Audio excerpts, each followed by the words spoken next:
नमस्कार सभी दर्शकों का स्वागत है फिर से हमारे चैनल में ग्लोबल लेंस में। और सभी से हम निवेदन करेंगे कि हमारे चैनल को सब्सक्राइब करते रहिए, सपोर्ट करते रहिए, वीडियो को लाइक करते रहिए और कमेंट करते रहिए। सुप्रीम कोर्ट ने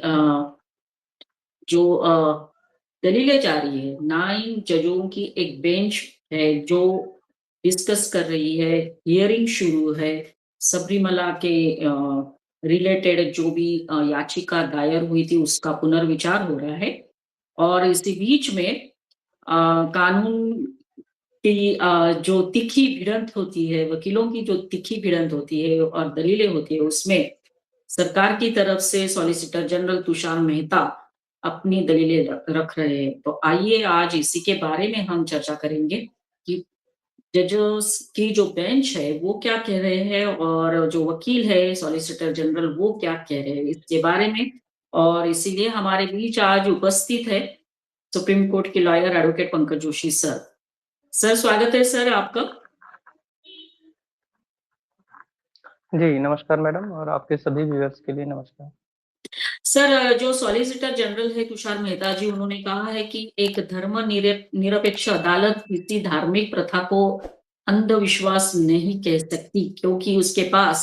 धार्मिक मामलों में विशेषज्ञता नहीं होती। तो सर किस तरह की हियरिंग अभी चल रही है का सुप्रीम कोर्ट? देखिए ये जो सबरीमाला का जो इशू जो है जिसमें कि सबसे पहले ये कहा गया था कि किस तरह से जो है उसमें वुमेन की एंट्री हो सकती है या नहीं हो सकती है। तो जो 2018 का जो सबरीमाला जो वर्डिक्ट जो था जिसमें कि जो 10 साल से लेके और 50 साल के बीच की जो महिला जो थीं और उन पे जो जिस तरह से जो है वो बैन लगाया गया था कि जो वो हैं वो जो टेम्पल के अंदर जो है वो एंट्री नहीं कर सकती हैं। तो इस बात का जब कंसर्न आगे हुआ तो इसी बात के ऊपर ये इस तरह के मुद्दे और अन्य और भी जो महिलाओं से जुड़े और भी जो मुद्दे हैं जो अलग-अलग धर्म चाहे से। मुस्लिम धर्म हो, क्रिश्चियन धर्म हो, चाहे तो इस तरह से रिलेटेड जितने भी धर्म स्थलों से रिलेटेड या धार्मिक मुद्दों से रिलेटेड जो भी जहाँ पर महिलाओं के इस तरह के राइट्स की बात है, तो उन सभी को लेकर कोर्ट ने ये डिसाइड किया कि हम सभी को एक और आगे इसकी तो इसी के तहत जो एक 9 जजेस कॉन्स्टिट्यूशन जो बेंच थी, वो उसकी जो हियरिंग्स है वो 7 अप्रैल 2026 से ही स्टार्ट हुई और इसको एक बड़े रूप में इसको लिया गया कि जो भी लार्जर क्वेश्चंस जो हैं, जो रिलीजियस फ्रीडम के नाम पे, फंडामेंटल राइट्स के नाम पे और कोर्ट की क्या पावर है कि वो कितना इंटरवीन कर सकता है, इस तरह की जो एसेंशियल रिलीजियस प्रैक्टिसेस जो भी हैं, तो उनमें वो किस तरह से वो ध्यान दे सकते हैं। इस तरह के जो हैं वो अब इसमें एक तो जो 2018 का जो जजमेंट था वो जो 5 जजेस बेंच का था, उसमें 4-1 से जो है वो उस समय ये कहा गया था कि जो और उसमें उन्होंने उस समय अनकॉन्स्टिट्यूशनल और जो राइट टू इक्वालिटी जो है और फ्रीडम ऑफ रिलीजन इन सारी चीज़ों पे उसमें ये कहा गया था तो कि जो और उस समय ये जजमेंट आया था। अब उसके बाद अ, एक ये कॉन्फ्लिक्ट था कि जो कस्टम जो कहती है कि क्योंकि लॉर्ड अयप्पा जो हैं वो एक नैस्टिक ब्रह्मचारी हैं तो उनकी वो सेलिबेसी को फ़ॉलो करते हैं तो इस बात के लिए एक जो था ये था। और कोर्ट इस तरह के रिलीजियस मैटर में क्या इंटरवीन कर सकता है या नहीं, तो ये सारी जो जो हैं वो एक तरह से इस तरह से जो बहस जो है जब वो चल रही है तो उसमें जब तुषार मेहता जी ने जब इस बात को कहा कि कि कोर्ट एक तरफ तो जो है वो अपने आप को धर्मनिरपेक्ष कहती है कि नहीं इस तरह के जो मैटर्स हैं उनमें ध्यान दिया जाना चाहिए या नहीं क्योंकि जब आप एक तरह से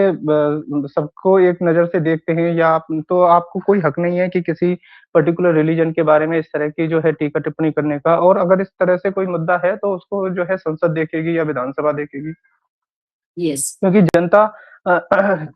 क्योंकि जनता से जुड़ी कोई भावना है तो वो एक लार्ज उसका जो अटैचमेंट जो है वहाँ के लोकल लीडर से चाहे चाहे विधायक हों, चाहे सांसद हों, चाहे वहाँ के लोकल जिला पंचायत के लोग हों, चाहे पार्षद हों, ग्राम ग्राम के प्रधान हों, तो वो लोग जिस तरह से उन रिचुअल्स को देखते हैं, समझते हैं और लंबे समय से अगर वो उन प्रथाओं का पालन करते आ रहे हैं, तो निश्चित तौर पे वो कहीं न कहीं वो प्रकृति से जुड़ी इस तरह की प्रथाएँ हैं, तो उनका वो एक तरह वो और वो कहीं न कहीं उ उसका जो भी एक उनका इमोशनल अटैचमेंट होता है, तो इस बात के लिए और उसी बात को कहीं कोई दूसरे स्थान से आया हुआ व्यक्ति या किसी दूसरे पंथ का व्यक्ति उस बात को अंधविश्वास कह दे, तो ये जो है ये कहीं न कहीं जो है वो गलत हो जाएगा कि आप जो है वो पर्टिकुलर एक मैटर में इस तरह से नहीं क्योंकि सभी की क्योंकि कई अगर हम इसी में देखें तो कई सारे ऐसे जो अंधविश्वास के मुद्दे हैं जिनको वो हर धर्म में अलग-अलग वे में किसी न किसी रूप में चल रहे होते हैं। तो केवल पर्टिकुलर सबरीमाला को लेके ही इस तरह का मुद्दा उठा लेना और बड़ा और फिर उस तो और वहाँ पर कोई इस तरह की प्रथा चल रही है, उसे अंधविश्वास कह देना, तो ये कहीं न कहीं इसके कारण जो है वो एक पूरे उस क्षेत्र विशेष के जो लोग हैं, उनके अंदर कहीं न कहीं इस बात को के लिए रोष हो जाता है और जो सुप्रीम कोर्ट है, वो कहीं न कहीं उसमें कहीं न कहीं कमी आ जाती है। तो ये सारी चीज़ें जो हैं इनके कारण जो है वो दिक्कतें आती हैं। तो एक होलिस्टिक रूप में सभी का अप्रोच हो, तो इसी बात को जो हमारे सॉलिसिटर जनरल तुषार मेहता जी हैं, उन्होंने इस बात को उठाया रखा कि कोर्ट को इस तरह से जो है वो महिलाओं के प्रवेश पे पारंपरिक रूप से जो जिस तरह से रोक है, वो एक पारंपरिक है, वो एक और उसका पालन महिलाएँ ही करती हैं। कुछ अन्य पंथों की महिलाएँ हैं या कुछ इस तरह की हैं जो अपने आप को धार्मिक कहती ही नहीं है, वो वहाँ पर जाकर इस तरह का विवाद करती हैं और फिर और फिर वो इस बात को उठाती हैं कि ये धर्म के नाम पर जो है वो भेदभाव हो रहा है, जो एक अनटचेबिलिटी हो रही है, ये हो रही है जो आर्टिकल 17 का है कि और इसमें आर्टिकल 14 जो इक्वालिटी की बात है या आर्टिकल 25 रिलीजियस फ्रीडम की बात है, तो इन सारी चीज़ों का जो है वो का पालन नहीं हो रहा है, तो फिर वो इस बात को उठाती हैं। तो तो इसमें इस तो अब जब ये जाँच हो रही है, जब या इस तरह के जो आर्गुमेंट हो रहे हैं, तो इसमें ये बात भी निकल के आ रही है कि क्या कोई व्यक्ति या कोई पर्सन अगर वो उस धर्म से जुड़ा हुआ नहीं है, तो क्या वो भी इस तरह की धार्मिक प्रथाएँ जो हैं, उनको चुनौती दे सकता है या नहीं दे सकता है? और अदालतों को इस तरह की रिलीजियस जो भी प्रथाएँ हैं, उनमें हस्तक्षेप करना चाहिए कि या नहीं करना चाहिए? क्योंकि जो संसद जो है, वो आर्टिकल 25 2B के तहत जो है उन प्रथाओं के लिए धार्मिक प्रथाओं पे जो है वो कानून बनाती है, बना सकती है। तो मौलिक अधिकार जो हमारे राइट्स जो हैं उनमें और रिलीजियस फ्रीडम जो है उनके बीच जो है वो एक संतुलन होना चाहिए। क्योंकि जैसे जैन संगठन है उन्होंने भी इस बात को कहा कि उनकी जो धार्मिक प्रथाएँ जो अधिकार है वो उनके धर्म के अनुयायियों को होना चाहिए। अलग दूसरे पंथ के लोग हैं वो भी इस बात को कहते हैं। तो इसमें तो इन सारी चीज़ों में जो एक फ्रीडम जो है उनके रिलीजियस जो फ्रीडम है वो कितनी रहनी चाहिए क्योंकि कोई नहीं चाहता कि हमारे पर्टिकुलर उन प्रथाओं में जो है वो धर्म का जो कोर्ट का जो है वो इंटरवीन हो। तो तो ये तो ये जो अलग-अलग जगह के जो रीति-रिवाज हैं वो सारे इस तरह के हैं। तो तो उनमें जो भी वहाँ की प्रथाएँ हैं उन पे जो डिस्कशन है वो एक बड़े रूप में इस समय जो है कोर्ट में चल रहा है। सर हियरिंग के दौरान सर जस्टिस जयमाला बागची ने एक सवाल उठाया कि अगर जादू टोना किसी धर्म का हिस्सा बताया जाए तो क्या उसे अंधविश्वास नहीं माना जाएगा? उन्होंने सवाल तो किया कि अगर इस मामले में विधायिका चुप है तो क्या अदालत सार्वजनिक व्यवस्था, नैतिकता और स्वास्थ्य के आधार पर हस्तक्षेप नहीं कर सकती? ऐसा करके उन्होंने एक सवाल तुषार मेहता जी से किया है। और जवाब में मेहता जी ने ये कहा कि अ, अदालत समीक्षा कर सकती है, लेकिन यह अंधविश्वास के आधार पर नहीं बल्कि स्वास्थ्य, नैतिकता और सार्वजनिक व्यवस्था के आधार पर। तो सर इसके बारे में आप क्या बताएँगे? नहीं, देखिए इसमें जो ख़ास बात ये है कि जैसे जितने भी हमारे ऑनरेबल जजेस हैं, उन्होंने अपने अपने जो है वो क्वेश्चन भी उठाए कि आप जिन बातों को कर रहे हैं क्योंकि इसमें देखने में ये आया था कि सुप्रीम कोर्ट में जो है वो 50 से ज़्यादा जो है वो रिव्यू पिटीशन इस बात के लिए आई थी। और ये जिस तरह से जो धार्मिक स्थलों पर जो महिलाओं के साथ जो भेदभाव के मामले थे, वो अलग-अलग जगह पे और अलग-अलग अदालतों में ये इस तरह के चल रहे थे। तो अब जब ये रिव्यू पिटीशन जितनी भी हैं, तो इनमें चाहे उन्हें सपोर्ट करने वाले हों, चाहे विरोध करने वाले हों, वो सभी जो हैं अपना जो पक्ष है वो रख सकते हैं। अब जो पर्सनल आपका जो एक धार्मिक अधिकार है आर्टिकल 25, या आपके संप्रदाय का जो आपके पंथ का जो अधिकार है आर्टिकल 26, इनके बीच में जो है वो संतुलन किस तरह से तय होगा, और जो पंथ का जो राइट्स जो है आर्टिकल 26, क्या वो इस तरह से और जो अधिकार हैं उनसे ऊपर है या उनके अधीन है? ये जो सारी चीज़ें हैं इन सारी चीज़ों में आएँगी। और जैसे आप जो कह रही हैं कि उन्होंने जस्टिस जयमाला बागची ने जो कहा है कि अगर किसी पर्टिकुलर फ़ेथ में कोई विश्वास कोई व्यक्ति जो है वो रख रहा है, और उसे जो पर्टिकुलर अभी के जो रीति-रिवाज हैं, उनमें कहीं किसी तरह से बदलाव है, या उस बिलीफ में कोई पर्सन जो है वो जो है वो उसको भरोसा ही नहीं है, या वो उस बिलीफ को नहीं मानता है, तो क्या वो जो दूसरे पर्सन हैं, वो उनकी जो फ्रीडम है, उसमें कहीं बाधा डाल रहे हों? तो ये एक बड़े बड़े रूप में इस तरह के क्वेश्चन्स जो हैं, वो ऑनरेबल कोर्ट की तरफ से भी पूछे गए हैं कि उसमें कि हमें क्या करना चाहिए? क्योंकि जैसे हमारी ऑनरेबल जजेस में से जस्टिस नागरत्ना जी बोलीं कि अगर महिलाएँ जो हैं वो पहले 3 दिन ही केवल अछूत मानी जाएँगी, चौथे दिन जो है उनकी एंट्री हो जाएगी। ऐसा ऐसा पर्टिकुलर इस बात के लिए क नहीं है। और अगर कोई पर्टिकुलर किसी जगह के लिए कोई भक्ति ही नहीं है, तो वो जो है वो धार्मिक परंपराओं को जो है वो चुनौती कैसे दे सकते हैं? तो ये सारी इन सारे इश्यूज़ की जो है वो जो डिस्कशन है वो उस तरह से है। और उसमें ये भी है कि अगर पर्टिकुलर किसी एक जगह को छोड़ें, तो एक जगह पे वो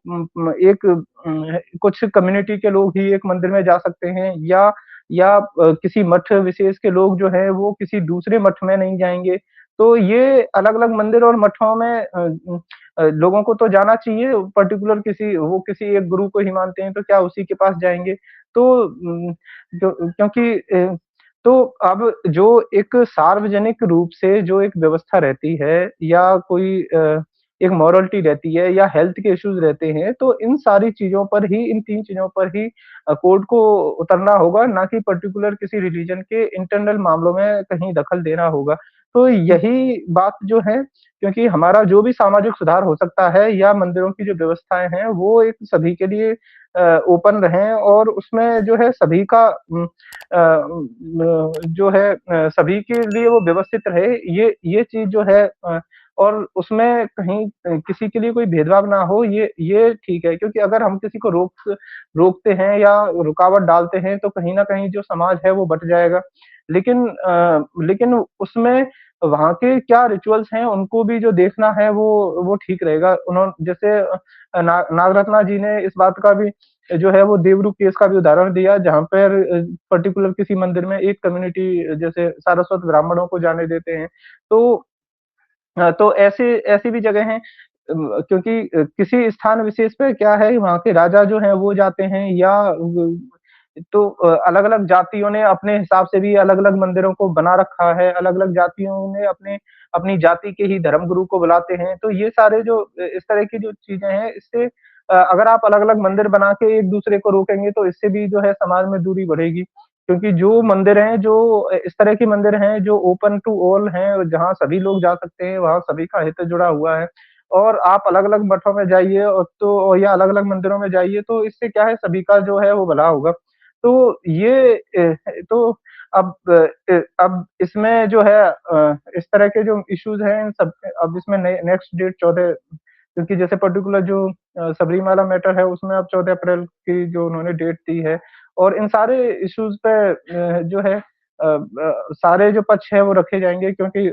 सॉलिसिटर जनरल हों चाहे एएसजी हों, सारे जो है वो अपने इस बात को रख रहे हैं, और इसी बात को बोल रहे हैं कि कोर्ट को जो है वो केवल ये नहीं देखना चाहिए कि आप अपने बिलीफ के क्योंकि कई बार जब आप सीनियर पोज़ीशन पे होते हैं, तो आपकी मैच्योरिटी उस हिसाब की होती है कि आप चीज़ों को जो है ले सकते हैं। लेकिन जो आम जनता है, जो सामान्य जनता है, उनके लिए वही प्रथाएँ, वही एक तरह से उनके लिए सब कुछ होती है। तो इस बात में कोर्ट को ये भी देखना चाहिए कि जो है कि कहीं भी जो अलग-अलग जो भी धार्मिक समूह हैं, वो अपने अधिकारों की रक्षा जो है वो उसकी किस तरह से रक्षा कर सकते हैं और करना चाहिए। तो इसमें ये क्योंकि कोई भी जो कोई जो संप्रदाय है वो आर्टिकल 25 के अंदर आएगा या नहीं आएगा या केवल पर्सन ही आएगा। तो इस बात के लिए जो है जस्टिस सुंदरेश जी ने कहा कि कोई भी जो कानून है वो सामाजिक कल्याण या कोई सुधार जो है उसके लिए ही होना चाहिए। तो क्योंकि मुकदमेबाज़ी जो है वो या इस तरह की जो लिटिगेशन है वो आप किसी भी प्रिंसिपल पे चला सकते हैं, लेकिन एक-दूसरे के जो राइट्स जो है, उसमें कहीं एक-दूसरे के लिए किसी तरह का व म एक वायलेशन ना हो, तो ये बात जो है वो ज़रूर ज़रूर देखनी चाहिए क्योंकि कहीं न एक की वजह से किसी दूसरे का हित ना हो या किसी के व्यक्तिगत या पर्सनल बिलीफ की वजह से किसी का ना हो। क्योंकि और ऑलरेडी भारत में हिंदुओं के लिए सब पहले से ही हिंदू कोड बिल चल रहा है, उसमें पहले एक से अधिक पहले भी शादियाँ एक से अधिक शादियाँ पहले जिस तरह से कर सकते थे, लेकिन अदर रिलीजन जो है वो उसमें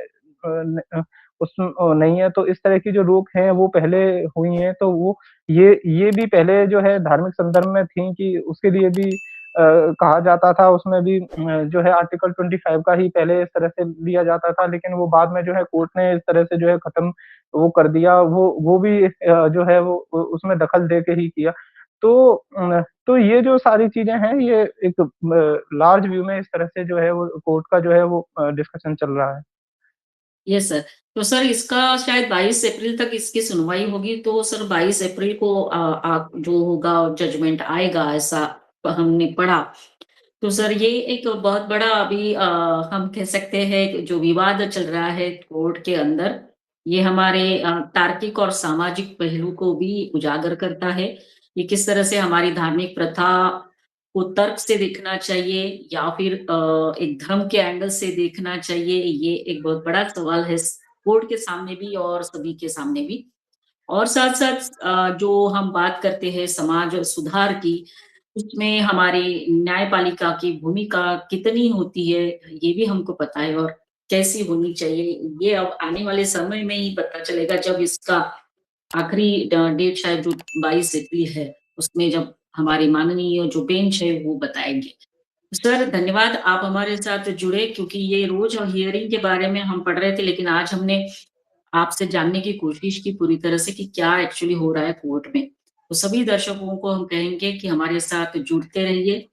हमारे वीडियोज़ को देखते रहिए, लाइक करते रहिए, कमेंट करते रहिए और चैनल को सब्सक्राइब करते रहिए। धन्यवाद सर, जय हिंद, वंदे मातरम। जी, आपने समय दिया इसके लिए आपका बहुत-बहुत धन्यवाद। जय हिंद, वंदे मातरम।